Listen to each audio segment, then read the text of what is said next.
Hey, pal. Alright, hello everybody. Today I brought something from an obscure group from the UK. They're called Audience. I don't know if you guys have ever heard of these guys. This is probably their biggest record. It's their third album from 1971 called The House on the Hill.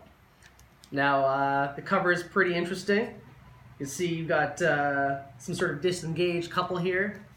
You know, very nice looking place. Possibly a dead guy on the back. Just want to open this up real quick because this is one of the first albums that I brought in. This is an original Canadian pressing. It's got the gatefold. This really cool looking House on the Hill. So, cover was done by a group called Hypnosis, and they're famous for doing a lot of big time albums, namely Pink Floyd, Metal, Dark Side of the Moon, Sabbath, Yes, ELP, Genesis, even Houses of the Holy by Led Zeppelin. So, we're going to be playing a song today called the title track, House on the Hill. And, 1971, band was originally signed to Polydor Records, and then they released their first album. They opened up actually for Led Zeppelin, and the owner of Charisma signed them right away.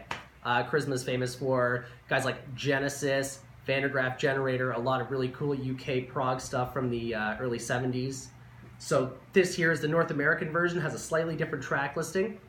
Has a track called It Brings a Tear, which the original UK has a song called Eye to Eye, and that's the way they released it on CD many years later.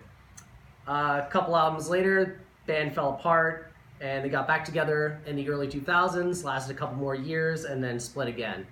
So you're going to hear some really cool stuff. It's art rock, it's kind of prog, not really. Really cool nylon string guitar sounds mixed with sax, different kind of stuff. So we're going to hear the title track called The House on the Hill.